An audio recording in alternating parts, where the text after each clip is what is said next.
Hello everyone, it's Anger Bua here, or should I say Loki Monster in my Saga level 10 locked account.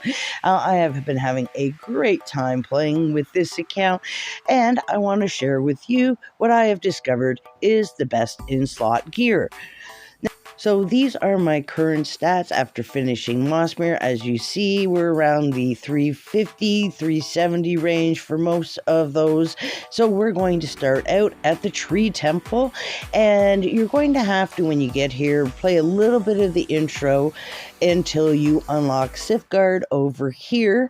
And the nice thing about playing the intro is that you actually gather the material you need while playing through the story. In fact, more than you need. So we're going to look under the spirit crafting. You'll find 3 here, and you want the soothsayer gear. And what we're looking at is the soothsayer armor. Now, there is another armor that is pretty good, but this one actually, I believe, is better. Now, I will cover the other one that is out there. And to craft this one, we need 2 primal crystals, which we can craft with Safeguard there. And what we need for the primal crystals are 3 of each of the spirit elements that drop from the mad spirits here. So when you have them, you can just go to your primal crystal and craft that. Now they take a minute to craft, and so you can go farm while you're doing that. Now once you've crafted 2, and by the way, the drops here are amazing, so you want to grab things while they're dropping here and increase your gear while you're going. You're going to end up throwing this stuff away or keeping it as cosmetics, but it's going to really help improve things, make things easier for you to farm. So we're going to grab that primal crystal there, and now we're going to craft the armor. Now this takes, I believe, 5 minutes. Yes, it's 5 minutes to cook, so we're going to go on to our next area, which is the Battle on Main Square. And I just wanted to show you right here that any gear that you get, you can bring to Maximus here and infuse, as well as re-roll. Now, I crafted 2 different soothsayers because I was trying to get a better augment. I got a fluffy and another one, so I decided I was going to re-roll the augment on this one, and luckily I got a little bit better one within just a few rolls. So that is a big waste of money at this point of the game, but I didn't really have time to sit there and keep farming and do this video because I've been working on it for 2 days. But you can already see I've raised my stats a lot already with just dropped gear and 1 craft. Our next location is Livingstone Cavern. Now note, Heartwood is not unlocked until you run all the way there. So a shortcut is you could go to Doomwood and then backtrack because Doomwood is available, or you can go to Greengard and then do Dreadfuls and then leave from there. This is instead of running all the way there. Now you did see Heartwood on mine because I did already run all the way there. Now, originally, I thought this was the best in-slot shoulder, but as I played on, I actually discovered one that's actually better. Now, we have the Pevelar Shiny Spiked and Solid shoulders here to choose from. Most people are going with the spike from what I've been told, but and make sure to watch for dropping weapons because some of these weapons are a huge improvement on the Mossmere weapons. And so I crafted the spiked ones. You can choose which stats you like best for these if you decide to go with this one, and they cost 35 Livingstone tokens a piece, which drop from everything around here. But I will point out this one spot where you click the 3 fires here to spawn Rocky, drops a significant amount of the Livingstone tokens, as well as there is a chance that he will drop one of those weapons. Now we're just going to head right on through there to our next location, which is Doomwood. Now in Doomwood, we're going to come right over here and we're going to see Baldric. So with Baldric, you want to click on Doomwood Crafting, and then the one that I want to point out here is the Ashen Plate Armor. I know a lot of people are going for this one, but notice that the stats are lower. Now you might think, well, how is the level 8 armor better than a level 10 armor? Well, it's all about the color. The Soothsayer is a blue level armor, and this is just a green. So your choices really depends on which stats you like. I really like my crit. That's a big hit on crit, so I stuck with the Soothsayer. Now, to start the saga, you just want to look in the upper right-hand corner and click on that. And we are playing the saga because the next piece we want is Zargo's crown. So you just follow through the quest until you get to the very last one, which is killing the bludgeon, and make sure that you don't run out of the dungeon without stopping and actually picking up the crown. And just bring it to Baldric, and he's like, ooh, the crown, and just turn that in, and you now have the best helm in slot.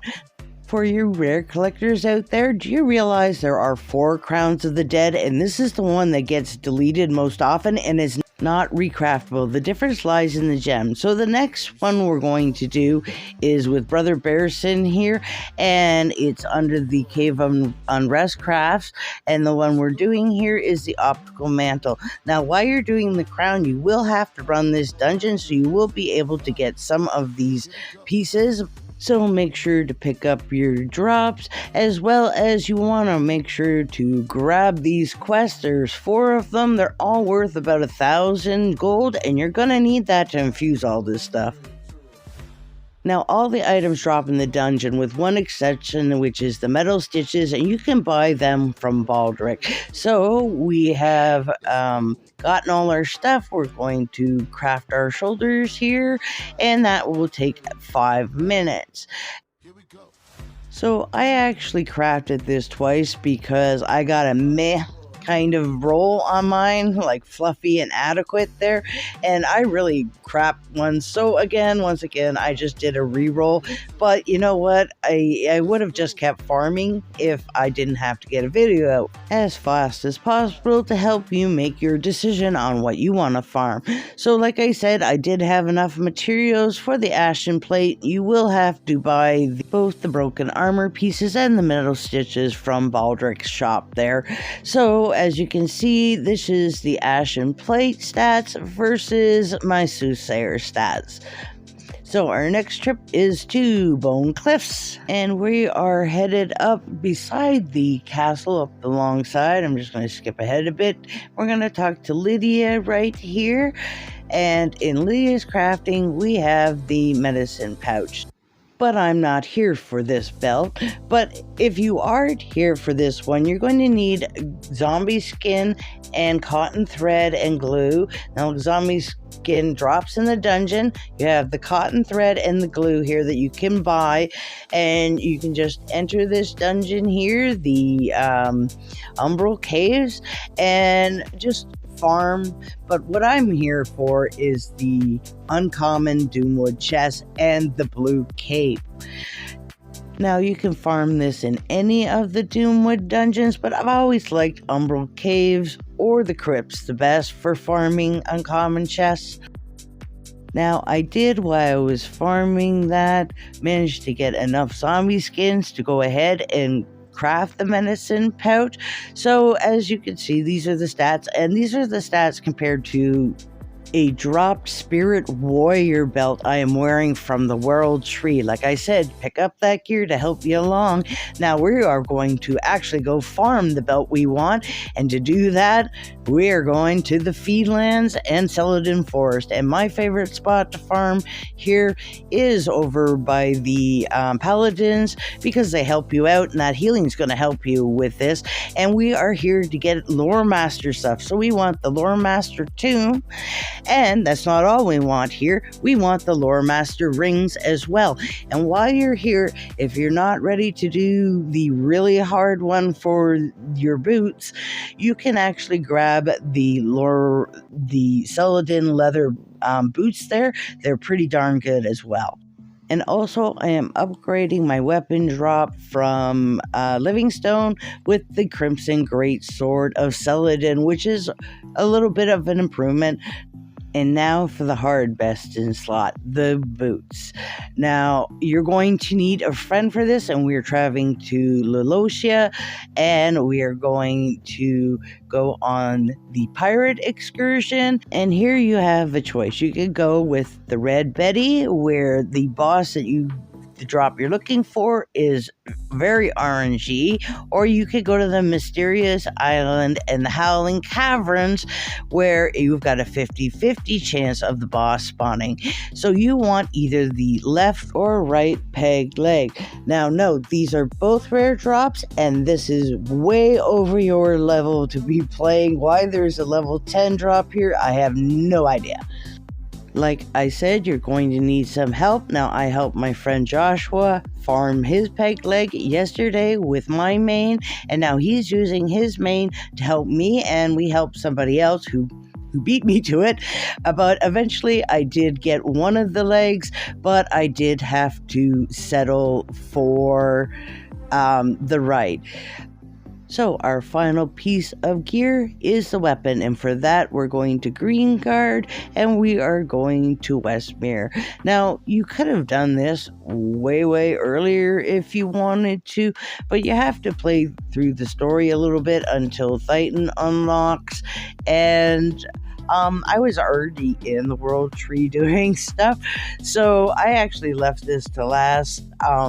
So we have the Titan Ninjata, and for this you have to collect 40 Bane residue, and they drop from any of the mobs around here. So I'm just going to cook that up, and as you can see, it's a big increase on my attack and crit from the drop weapon in the Celadon Forest. So if you want the easier one, you can just go for the Celadon Forest. With fellow Tabby Guild member, guild that we created just for level lock players. So here are my original stats that I started out with in Westmere, and these are my stats now. And now when I said in the title and beyond, the fact is that I still have a lot infusing and a lot of augmenting I can do once I have the gold again. That's the biggest hit. You gotta farm for the gold. I'll see you next time. Bye-bye.